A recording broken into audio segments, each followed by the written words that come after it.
There we go. Now there should be sound. Yes. He said I should have a checklist. He's right. Preparing for takeoff. We've talked about this for when we start the real TV show coming up here. I gotta have the checklist. Every time we start this, it makes me think of that Salt and Pepper song. I think checking the mic 1 2 1 2. All right. Nice. So now that we have audio connection, we can actually record a show. Today we're going to be doing a little grab bag of real estate. Rates down, market meter up, and how not to make the biggest mistake out there in real estate right now. So, and we got a whole bunch more we're going to throw in there. As always, what we can't cover in the podcast portion, we'll have in our after show. I say podcast, but we're also on radio, AM 950, Sundays, noon. Mm-hmm. Highly recommend it. Yep. Got my eyes on another station, possibly. Yeah, I'm excited about that. Not that I would move off of AM 950. I love them, but maybe getting I got one that that I got my eyes on as to what do they call it? I want to say simulcast, but whatever. You know what I'm saying? Yeah. Mm-hmm. Yes. Okay, so let's start this up. Okay, that's all set. Ready? Here we go. Ready.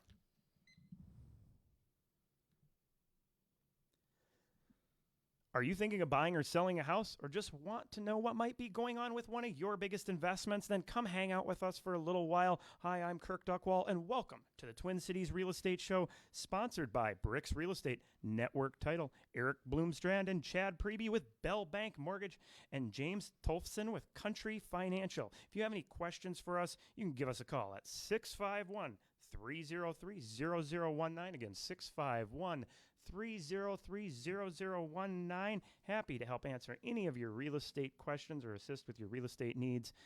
Also, make sure you check us out online at brickstwincities.com. Again, brickstwincities.com.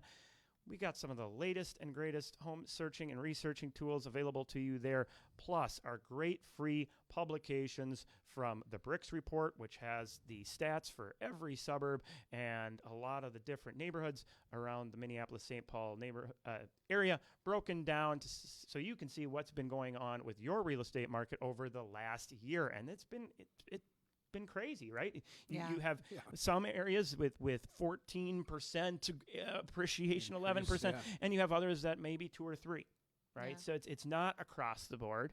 I know we're going to talk about that in a little bit. Everything's individual, right? Go to the brickstwincities.com, get that publication. Also, if you are thinking about making a move, check out the free Smart Home Buyer and the Smart Seller books available there as well.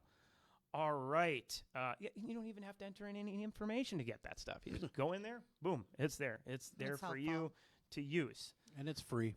All right. In studio today, Chad Preby, Bell Bank Mortgage. Thank you for coming in. Yeah, thanks, Kirk. Thanks for having me. And Jilly Jenkins, Bricks Real Estate. Hello. Right, yes. So, we're going to kind of do a little bit of a grab bag of real estate today, but really hitting on rates dropping, market meter moving up, and how to avoid one of the biggest mistakes out there that we see sellers and buyers. That's kind of one we haven't talked so much about making in a market like the conditions that we are seeing right now. So with this grab bag, let's start off. Rates like 3 or 4 weeks running had been on the move upwards, and tell us what's happened. Yeah, we had a really good market yesterday. The bond market rebounded a little bit. I mean, rates went down a little bit, maybe 1/8% or so, depending on, obviously your credit score, property type, down payment, stuff like that. But, one thing I really want to key on here with the rates is that you want to have a lender or a preferred lender that you're working with that really knows the market right now. I know rates are important to everybody, but rates are moving up and down by the minute. Yeah. Okay. Day to day. So you want someone that's educated on that and watching that for you on the up to date on the minute. Yeah. So because, for example, yesterday we had a solid market. Doesn't mean that today is going to be the same. So you have to take advantage of those movements in the market and lock your rate in at certain times. And one thing I also want to talk about is paying points to buy that rate down. Kirk and I had a really interesting conversation yesterday about this, and it's eye-opening because I know we've been in a refi boom here the last year, and rates have been at historic all-time lows. Okay? Right. So there really wasn't any reason to pay points to buy the rates down. Now that rates have ticked up a little bit, there's a fair share of lenders out there that are still charging these points to make that rate still look very low. But what you want to do is you want to do the math, or you want to have your preferred lender do the math for you and paint that picture on where's my break-even point with paying these points, right? Because what we found out yesterday, Kirk, is buying that rate down 0.25% almost was $10,000 in closing costs additional. 0.5%. 0.5%, 0.5% was for 10,000, and an eighth or a quarter, was 4,770. Correct. Yeah. And how did that compare to the life of the loan then? Well, so most people, and that's the conversation you want to have.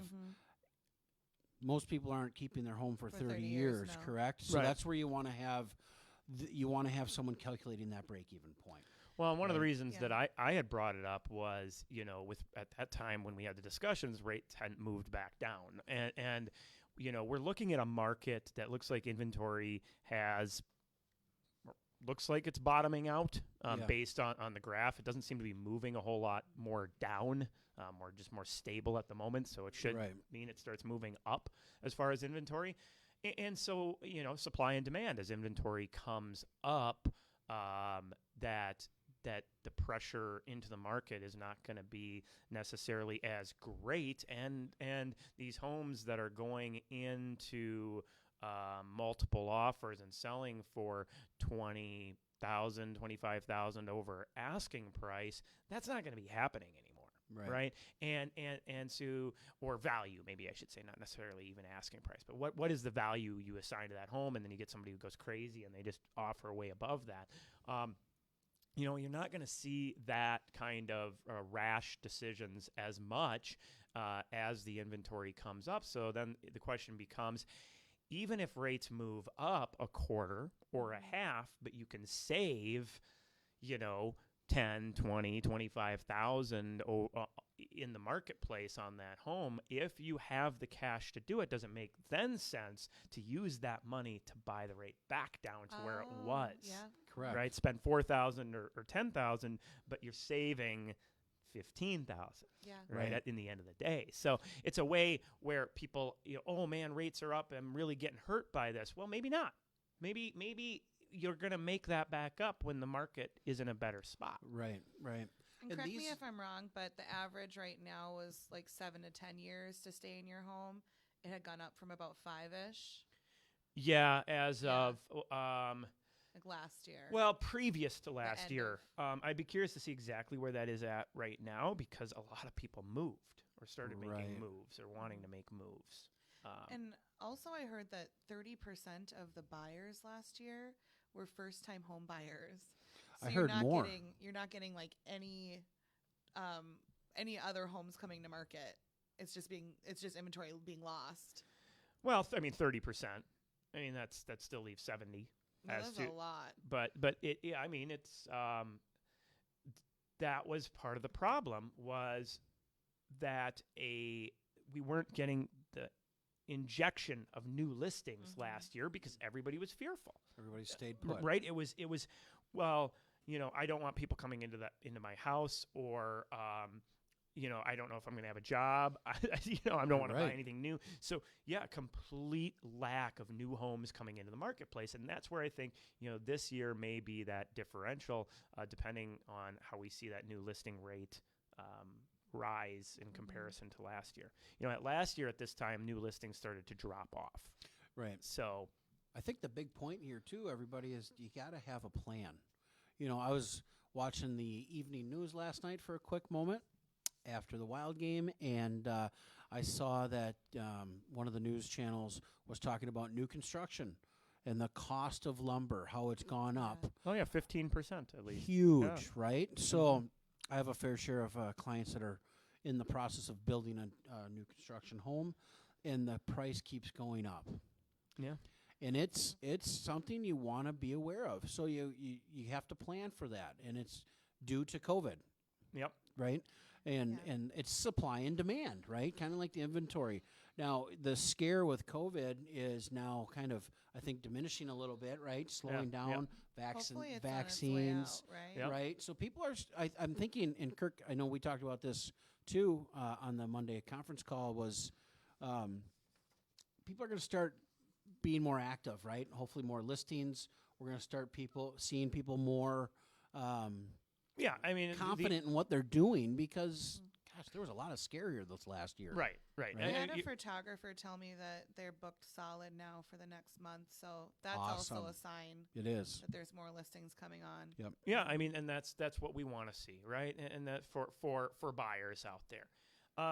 That said, last minute before we got to take our break, market meter right now, and for those who don't know what the market meter is, it's a calculation that I came up with that factors showings per listing, housing affordability, and the total inventory of homes, basically 3 driving factors in our market.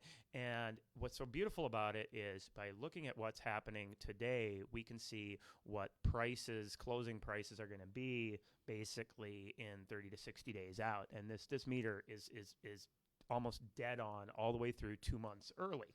Right. And market meter it's got us at a 10 right now. However, there are signs out there in price points going above 300,000 that the showing activity is easing in certain spots or only holding stable. And if that continues to happen as more and more homes come onto the market, that is going to pull that market meter down from its 10 that it's at, which is an extreme seller's market. So 30 to 45 days if you're a seller out there. If you want to wait until your grass is green, you're seriously going to miss out on some green. We're going to take a quick commercial break. We'll be right back.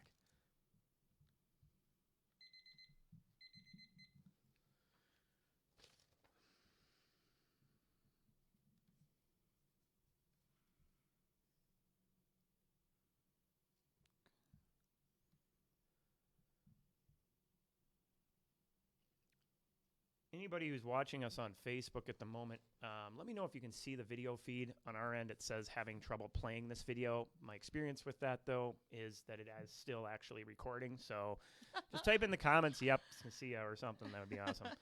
All right, let's keep going here.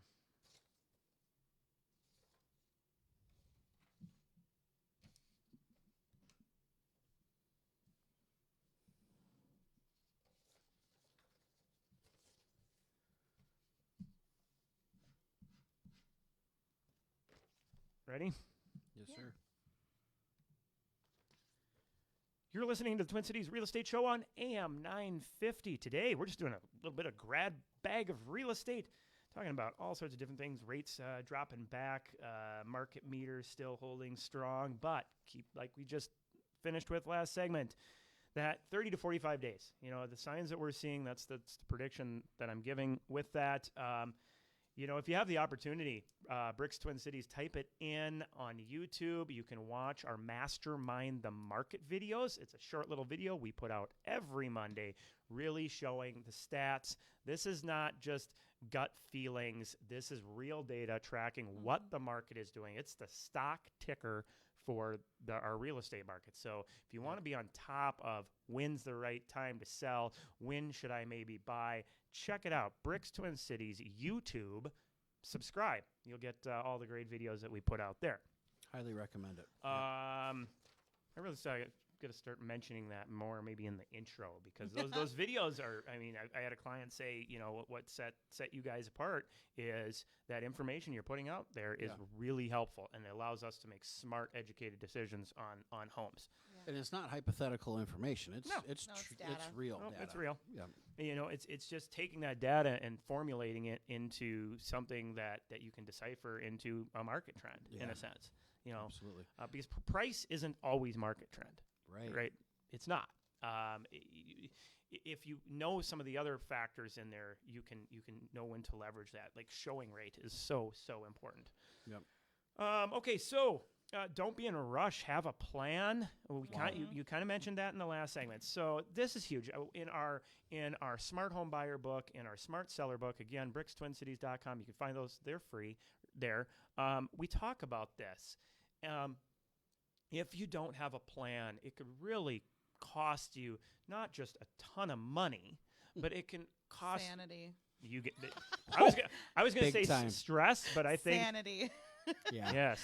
And the clients and the agent and the lender and the title company. Yeah. Everybody involved. Everyone. Well, before you go see house now, let's talk about, do you have a house to sell?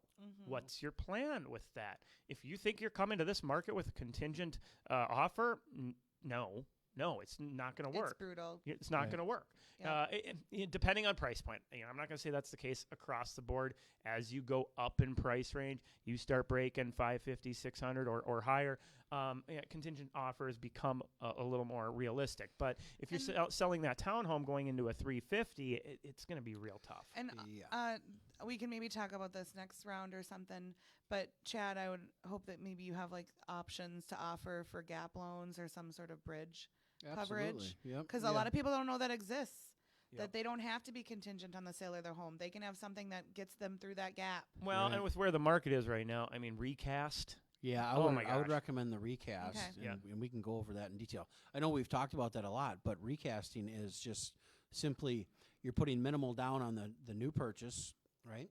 So that way you're not having to sell your home to come in with 25 or 20% down. You're coming in with 5% down or 10% Correct, down. and then you put that larger sum of money towards the principal balance, recast that mortgage to a different, payment. Basically, is what you're doing. Yeah, and it re-amortizes the loan, so therefore, you have that lower payment. But just like if you would have brought the 25% down. So make sure you're working with a lender that can give you those options, and make sure you're working with an agent that is knowledgeable of those options. Yeah, because not all lenders do that. And so, just for example, if you go through a broker, and I'm not saying this is wrong or right or anything like that, but if you're working with a broker, you don't always have these options because they do not control the loan at all where it goes. Well, and educate yourself, right? You want to have an agent that knows what they're doing. You want to have a loan officer that knows what they're doing. But educate yourself. How can you do that? Go to the Bricks Twin Cities, download the book. It's free. Educate yourself. Please do that. You don't need to call in. You don't need to register anything. It's there. It's for you. It doesn't cost anything. We're not tracking anything. We're not grabbing whatever. Educate yourself in these processes, because I'll tell you, at the end of the day, whether you end up calling us up or somebody at Bricks or working with your Aunt Patty or whatever that's helped you out over the years, you'll know the options to talk about. Yep, exactly. And make sure that your lender and your agent are educating you. Everyone does their business differently, and some people are more hands-on and want to make sure their clients are educated on all the aspects of what they're going through, and some agents aren't interested in that part of the job. Make sure that they're educating you. Well, I've come across people that are like, "Oh, I don't really care. I'm hiring you for it." People don't care until they find out, "Oh, that was an option." Yeah, it was, but you said you didn't care. Yeah, too late. So educate yourself. I much rather work with a client who's taken the time to learn a little bit from the right resources. Yeah. You want great market information. We talked about the Market Mondays or Mastermind the Market on our site, but Minneapolis Association of Realtors, wonderful huge market data out there. Yep. There's lots of good information that you can grab about what's really going on. Well, gosh, what was that? Okay, I know we talked about there was some statistics that Zillow released. This was maybe last year or year before. Or in the number one stressors? Yeah, that and the number one, I wish we would have done this differently, right? Right. Wish we would have bought in a different neighborhood, or I wish we would have used different searching tools. Yeah, and it's crazy the percentage. I wish we would have bought a different house. Yeah. Wow, that's crazy, because those were big numbers. Big I had a client who literally 1 year later. Now, he wasn't my client the first time around, didn't know him, wasn't introduced to him until the second time. And so now he's coming to me to sell this house. He didn't really want that much, but felt pressured into or just settled with. Yeah, that's not the position you want to be in. So having a plan, being smart, figuring it all out, and honestly, right now, take a little time to have a plan. Jill, you got some great stats that you had. You had pulled up regarding how competitive the market is. And this gives you an idea when you're saying, like, be aware of what your options are. Also be aware of what cards you have dealt right now. Yep. Is it going to work for you right now? So this comes from Minnesota Transaction Coordinators, correct? Yep. And they farm their transactions to get this information. So it is Minnesota, strictly. But right now, the offer acceptance rate is 33%. Right, for buyers. Out of every offer that's written, 33% are getting accepted. Yep. That's low. Yep. That's closer. Last year before, it might be 50 to 70%. Depending, obviously, the price you're writing on.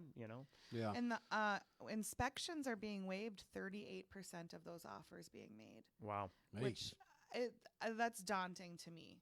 Yeah. And make sure you're talking to your agent about what that means to waive an inspection. That's a big decision. You better really love that house and be prepared. And you better have had a very educated agent and educated yourself walking through. Well, that home. I have client of mine, Corey Colburn, Structure Tech Inspections. So I working with him, and he's the only person I trust to buy a house, really, without doing an inspection, because he's doing an inspection as he's out on the show. That's his job. Right? Yeah. Right? That's his job, right? Yeah. So, but you're not getting to go in the attic. You're not crawling through crawl spaces. But it's something you need to have that conversation, because clearly right now that is the competition you're up against, is not doing an inspection. Understand what both sides of that coin is. So somebody brought up a point to me that was really interesting, and it was just like, if you're going to make an offer on a house and waiving an inspection, not a great, typically idea depending on the property. Again, every property is individual, but having that conversation with that listing agent about, by having a waived inspection, I hope your seller really disclosed everything. Yeah. Because it could come back around that the buyer didn't know it, and you accepted the offer with the waived inspection. Now they are signing these paperwork, but that's one more layer of protection a seller has, is a buyer having that inspection, saying, well, you bought it with the inspection and had that. And talk to your agent about, if you're listing your home, what the pros and cons are of having a pre-inspection done. Yep. I just got an inspection as we were sitting here talking to my email for a listing that I'm gonna have come on, and talk to my clients about pros and cons, what are good, what are bad. You're probably, because of the stats, gonna get an offer that is waiving the inspection. What could that mean in the future for you? Right. They decided that they wanted to do a pre-inspection, and so we're gonna have that available to the buyers, and that might make some people feel better about the situation. Yep. It's so competitive. People are waiving inspections with good conversation. Yeah, it's really tough. I mean, I actually do have another client I really trust with. A guy's like an HVAC contractor, and construction background and stuff, and remodeled homes. Somebody with lots of house experience and really understands that. Hey, there might be something that comes up that costs me $25K. Yeah. If you're willing to make that, but hey. If you have that in the bank. We've ran through another show here. Wow, it goes fast. Yeah, it does. In our grab bag of real estate. We'll be back next week. Thanks, you guys. All right. Facebook. All right. So wait, if you're waiving your inspection, you should probably layer that with a home warranty, right?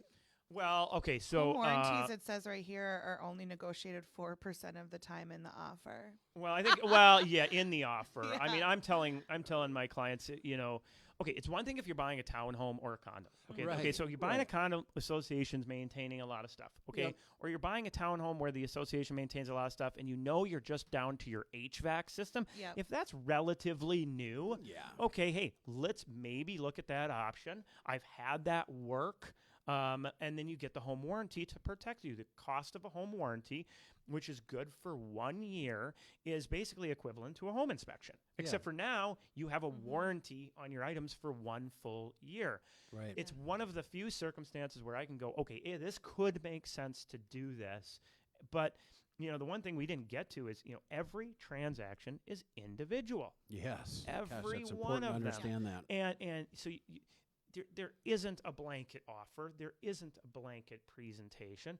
I mean, I had a client, 2 offers in a row were sitting there going above list because the homes were worth more than that. We were willing to do some other clauses in there. And then we get to the 3rd offer and it was overpriced. So we pull the clauses out and we negotiate down $20K, right? So every house is individual. I love that.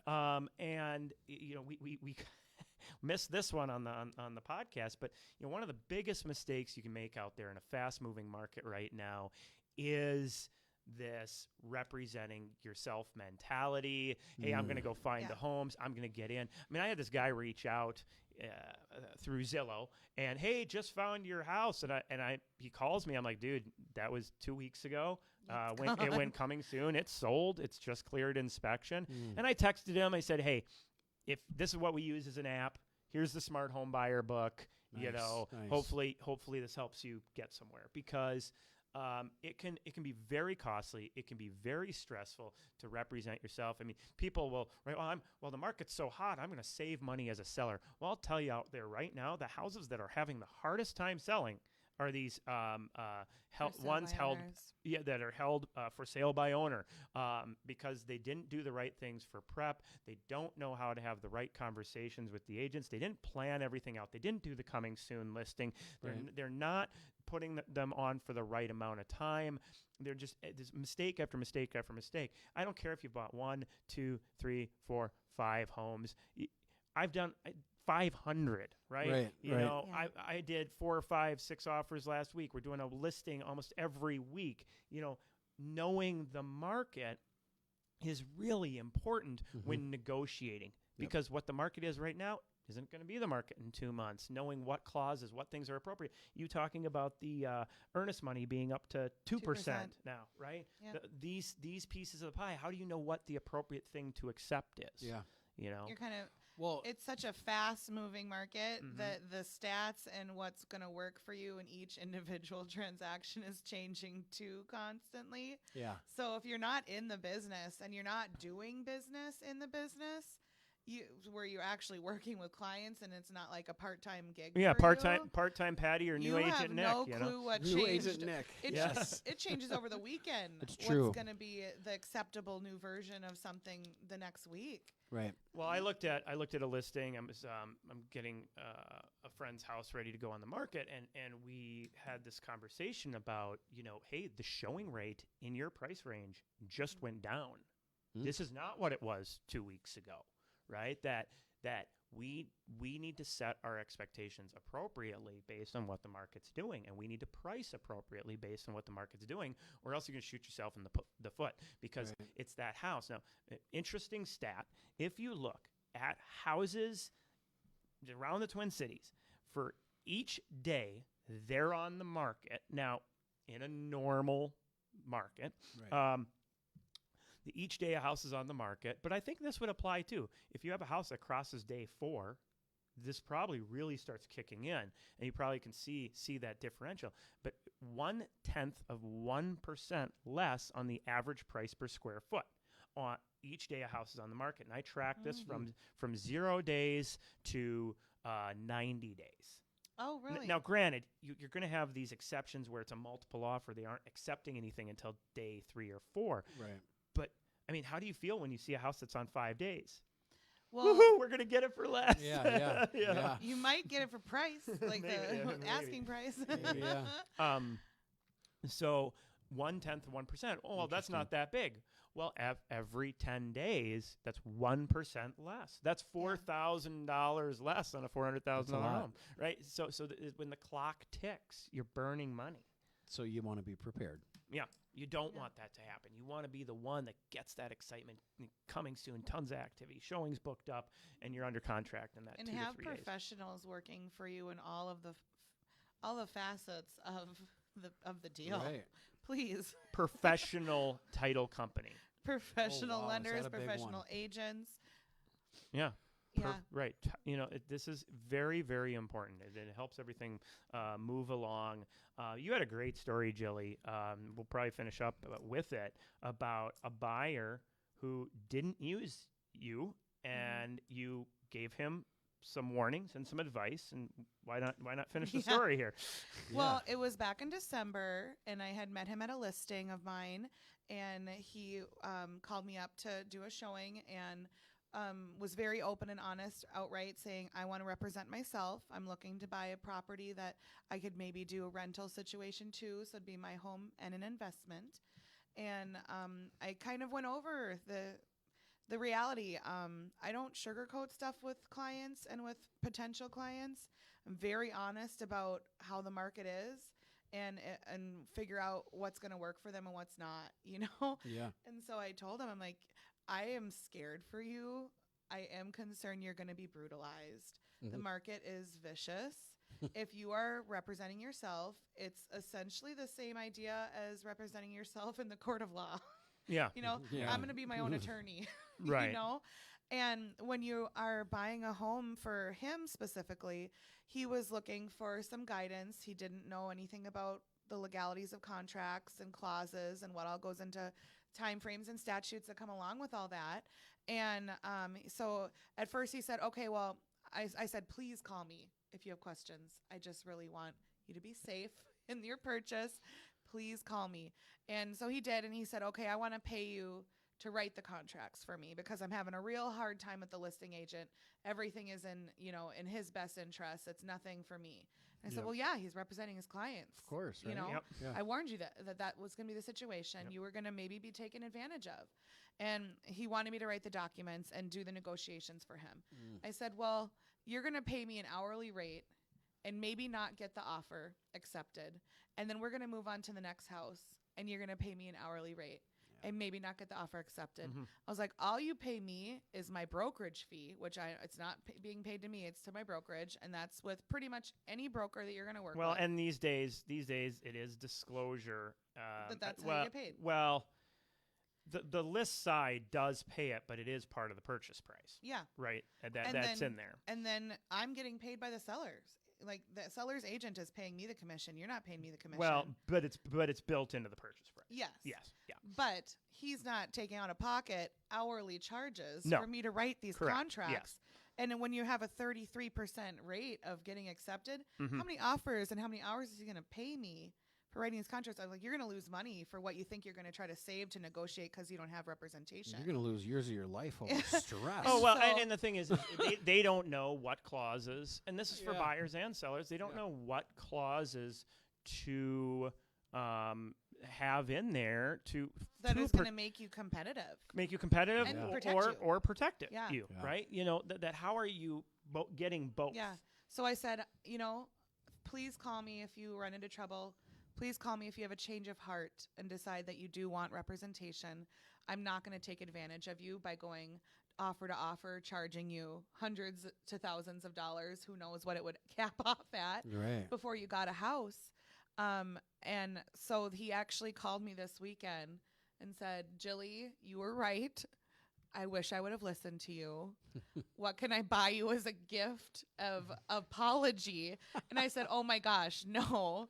I'm so glad you called me though. Did you get in the house? And he did get in a house.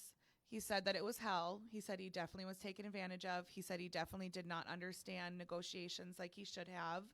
And he had to change the closing date 3 times. And I don't know if everyone listening understands, but if you change the closing date, you risk a lot. You risk losing everything Well, that you and invested. there may have been dollars and cents probably with moving that date. That's Yeah. probably how he got taken advantage of a bit. Right. So he said he did end up in it, and that if he does it ever again, that he will definitely be calling me, and that he's going to refer me to anyone he knows that's looking to buy or sell, because I was honest with him. He's like, no one else was honest like you were with me. There you He's go. like, it was hard to hear, and I didn't want to hear it, and I understand it now. Yeah, I mean, I was repping a buyer, and one of the guys came to my class, and the house we ended up getting was a for sale by owner, and it was pretty interesting. Pretty interesting that the guy had actually priced the house really well, but the presentation was terrible. Yeah. Do you And have so, professional photos done? no, Yeah. it was a cell phone, like three photos, Those are just the terrible. best. Yeah, it was great. It was great. And so we just slaughtered the guy on negotiations because he should have gotten the price he had it listed for, but we ended up getting down 10,000 on price and then another like almost 10K on inspection. You know, when had he had good representation, he would have had somebody looking out for him. You know, we're gonna represent the parties that we work for. Yeah. Right? They hire us to help them, to be that professional. Yep. And so this is how it's such, you can really, and in this market, it's not maybe 10,000 that you're costing yourself. It's 20, 30,000 Yeah. or more. Are you really worried about that 2.5% you're saving? And don't ever trust that the listing agents on your side. Yeah, no, they If aren't. they tell you that, they're lying. They have an obligation to who they're listing with. Yeah, Correct. Not you as the buyer. Hey, We did just you have say to. you have We, a ha- we, ha- class we have coming to do our duties. So We're contractually connected to our seller when we're the listing agent. We are not going to try to help a buyer get a better deal in some way, you know? yeah, one of our House Geeks classes coming Yeah, up on tomorrow, Wednesday. right? Yes, Wednesday, 6:30. Super fun. Yep. Awesome. All right. That's all I got. Anything Me else? too. No, good show, guys. Thanks All for right. having me again. Yeah, I love doing this with you guys. I know you gotta get back and lock some more rates. I'm kind of. Yeah, do you notice I'm starting to get a little anxiety going on? All right, here we go. All right, Thank have a good one. you. See See you ya. guys. Have a good week.